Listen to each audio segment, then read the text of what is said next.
పిల్లవపాముతో ఇబ్బంది పడుతున్న team India star batter అయిన విరాట్ కోహ్లీకి పాకిస్తాన్తో మెల్బోర్న్ వేదికగా జరిగిన ఐకానిక్ మ్యాచ్ని చూపించాలని పాకిస్తాన్ మాజీ పేసర్ షోయబ్ అఖ్తర్ సూచించాడు.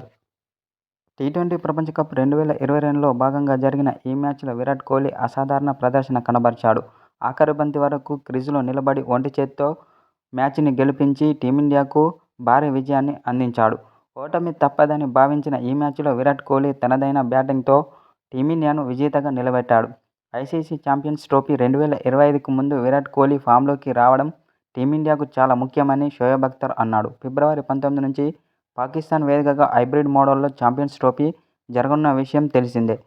భారత్ మ్యాచ్లు దుబాయ్ వేదికగా జరగనున్నాయి. ఫిబ్రవరి 23న భారత్ వర్సెస్ పాకిస్తాన్ మ్యాచ్లు దుబాయ్ వేదికగా తలపడనున్నాయి. ఈ మ్యాచ్ కోసం యావత్ ప్రపంచమే ఎదురుచూస్తోంది. ఈ క్రమంలోనే ఈ హైవోల్టేజ్ మ్యాచ్ గురించి మాట్లాడిన షోయబ్ అఖ్తర్ ఆసక్తికర విషయాలు పంచుకున్నాడు. విరాట్ కోహ్లీ ఫామ్లోకి రావాలంటే మెల్బోర్న్ ఐకానిక్ ఇన్నింగ్స్ను చూపించాలని, అదే అతన్ని మేల్కొల్పుతుందని చెప్పాడు. అనంతరం విరాట్ కోహ్లీ బ్యాటింగ్పై ప్రశంసల వర్షం కురిపించాడు. ఇలాంటి బ్యాటర్ను నా క్రికెట్ చరిత్రలోనే చూడలేదని విరాట్ కోహ్లీ బ్యాటింగ్పై ప్రశంసల వర్షం కురిపించాడు షోయబ్ అఖ్తర్.